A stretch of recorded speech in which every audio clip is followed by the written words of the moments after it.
Hello friends, today we are going to study environmental problems and issues.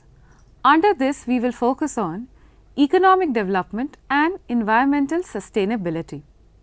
Friends, let me introduce you to the topic. Economic development aims at improvement of human well-being, but in pursuit of development, the negative effects of development are either ignored or not taken into regard. Generally, the negative effects of economic development are seen on environment.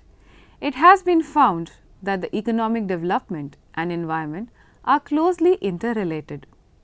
The major challenge that we face now is to ensure that development strategies for economic growth are implemented in harmony with environmental sustainability. The major issues in this regard are related to environmental management, wealth creation, institutions, equity, poverty, energy, trade, human health, ecological sustainability, climate change, biodiversity and consequences of rapid urbanization. Hence, the decision makers, policy analysts, government, NGOs, public and the society as a whole have to understand the need for environmentally sustainable development. There is a need to give priority to eliminate poverty, control population growth, restrict environmental depletion and protect biodiversity. Countries which have pushed economic development without its environmental consequences such as pollution, depletion in natural resources and distortion in the system are now facing consequences: water and air pollution, pesticide in food supply, climate change, global warming, greenhouse gases and ozone layer, etc. From this, it can be inferred that while pursuing for development, the adverse effects of development on the economy should be taken into consideration. This is especially in the context of environmental degradation and loss of biodiversity. Once the biodiversity loss has escalated to the point of no return, reversing the situation is impossible. Under such circumstances, societies will have to adapt to and cope with environmental changes and see too negative an effect on their livelihoods. This in fact is an effort to retain the quality environment and reduce poverty. This could enable the countries to find durable equilibrium between their economy and their ecology. Now friends, let us look at what are the lesser known areas of concerns of development policy makers. Development policy makers often emphasize economic growth as the most important way to reduce poverty, raise living standards and manage the environment. This justifies the increase in consumption of natural resources for generating economic activity. At the same time, policy makers have shown less concern towards the rate at which resource depletion or the effects of waste products on socio-economic systems and on environment takes place. Now friends, we will focus on new era of global society, that is, age of sustainable development. The world has entered in a new era where the global society is characterized by interconnectivity. People's ideas, technologies, businesses and even epidemic disease across the borders are seen to be connected. We live in a new information age and also have fears of unknown global scale environmental disruption, moreover new and different business practices. The technologies, size and age structure of populations are changing rapidly. We now have new opportunities and we face new risks. Sustainable development focuses on the interlinkages of economic, social and environmental changes and a way of describing our shared aspirations for decent life, combining economic development, social inclusion and environmental sustainability. This new era could be described by new global goals, namely Sustainable Development Goals or in short SDGs. The novelty of this era is the fact that leading geoscientists have coined the term Anthropocene, with the Greek roots meaning human made, that is, anthropo, and new means seen. The Anthropocene is our current unprecedented time period of the Earth in which the Earth's physical range, climate, biodiversity, chemistry is mainly driven by human activity. Leading ecologists have adopted the idea of planetary boundaries to explain the limits beyond which human activities will tip the Earth into uncharted and dangerous patterns of climate disruptions such as loss of biodiversity and change in the chemistry of the air, land and oceans. Both of these concepts describe the realities of this new age of sustainable development. There is a change in the world's geopolitics. We have been shifted from bipolar world, that is USA and the Soviet Union, to a complex multipolar world with many regional powers and nearly 200 countries, many new with fragile institutions. This new multipolar world must find the means to preserve peace, pursue economic development and face the unprecedented environmental challenges of our age. There is a need for new form of global governance which will play a key role in meeting the new sustainable development goals. We need to determine ways to end extreme poverty and protect the planet from the side effects of our own actions. The world's economy is growing rapidly. The gross world product, in short, GWP, is now 200 times larger than back in 1750. It is also now increasing, interconnected through trade, finance, technologies, production flows, migration and social networks. But because of unequal income distribution between the countries and within the country, it is creating a threatening situation to Earth itself. The gigantic world economy is creating even bigger environmental crisis, one that threatens the lives and well-being of billions of people and the survival of millions of other species on the planet. Environmental threats are arising because of human activities, which is changing not only Earth's climate but also the availability of fresh water, the ocean's chemistry and the habitats of other species. This in turn brings changes in the functions of key processes such as the cycles of water, nitrogen and carbon on which life depends. Sustainable development tries to make sense of the interactions of three complex systems: the world economy, the global society and the Earth's physical environment. This course can be changed by way of combining economic development with environmental sustainability. Sustainable Development Goals, in short SDGs, can help us to guide the future course of economic and social development on the planet. Sustained development calls for a world in which economic progress is widespread, extreme poverty is eliminated, social trust is encouraged through policies that strengthen the community and the environment is protected from human-induced degradation.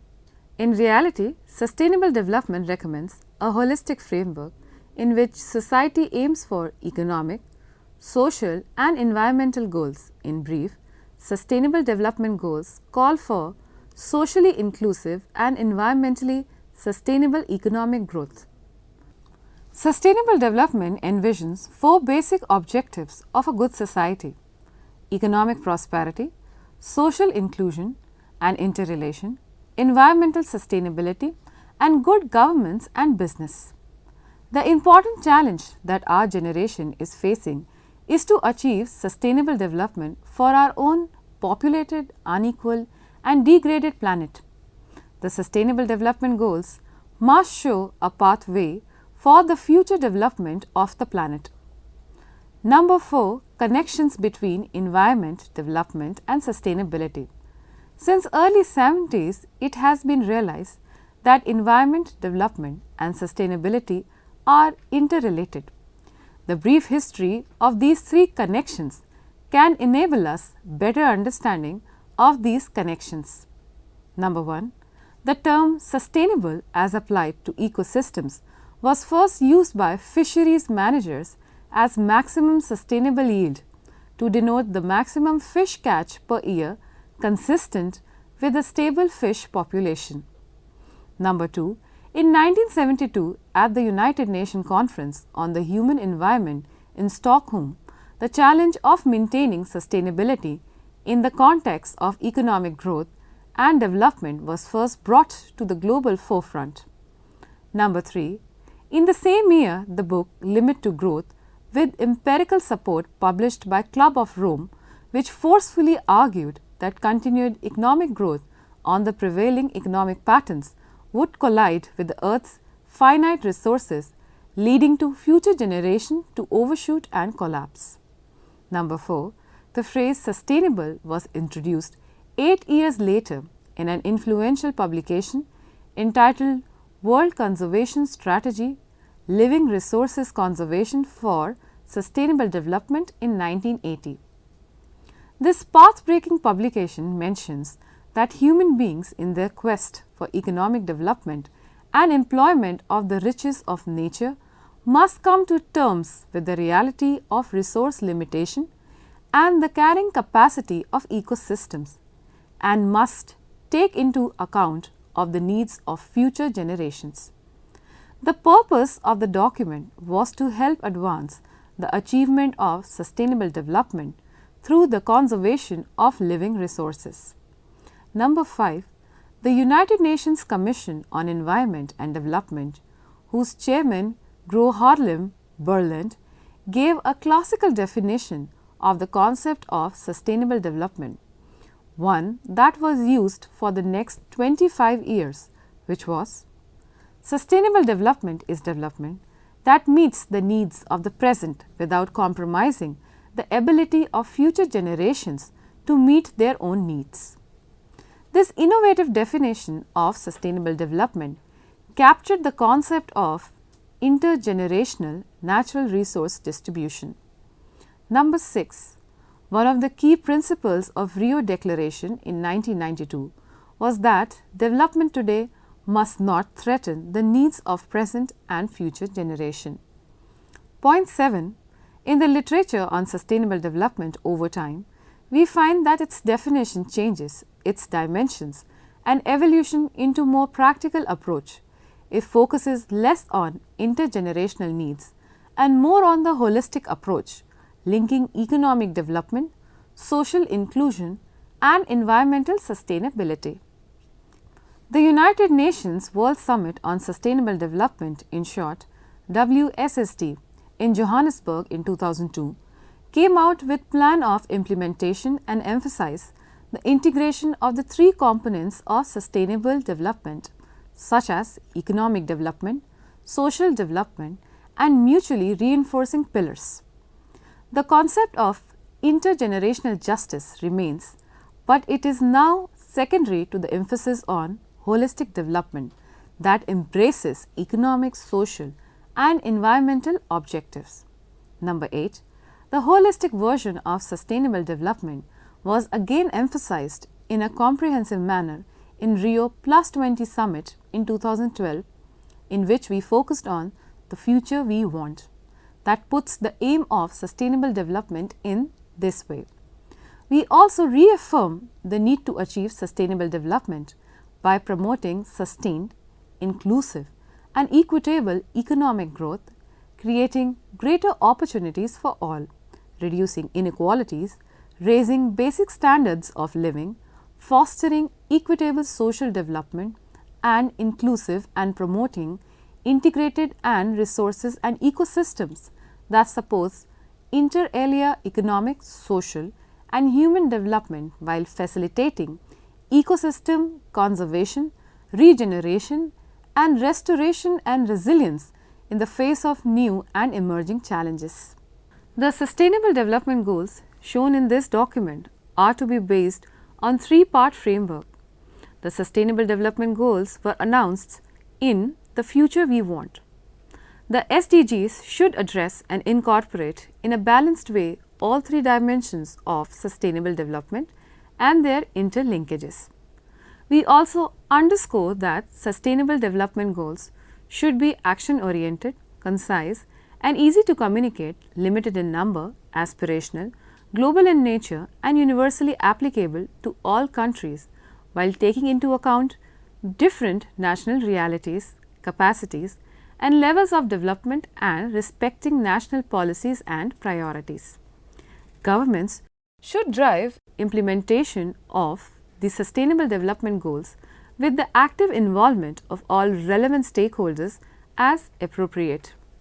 Point 5. Sustainable development as a normative approach. Sustainable development is a way to understand the world as a complex interaction of economic, social, environmental and political system. It envisions a proper functioning society, one that delivers well-being for its citizens today and for future generations. It urges us to have holistic vision of what good society should be.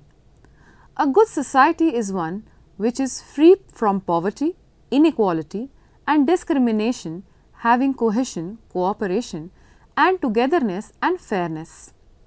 It is being a good steward of the natural environment and should be functioning with good governance.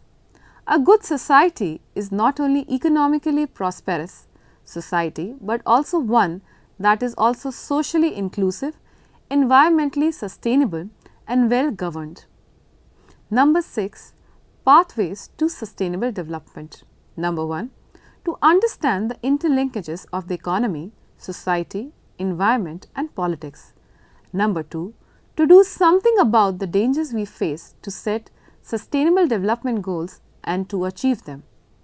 Number 3. To find a global path made up of local and national path in which the world promotes inclusive and sustainable economic development, thereby combining the economic, social and environmental objectives. Number 4. To have good governance of both government and businesses. This would take care of the rule of law, accountability, transparency and responsiveness to the needs of stakeholders. If we can wisely design our business practices and technologies, undoubtedly sustainable development is both feasible and affordable. Now friends, let us summarize this session. As we have seen the connections between environment, development and sustainability and also explain the holistic approach to achieve sustainable development goals, pathways to sustainable development goals and the concept of good society. It is worth quoting John F. Kennedy here. In his famous peace speech in June 1963, he said, "By defining our goal more manageable and less remote, we can help all people to see it, to draw hope from it and to move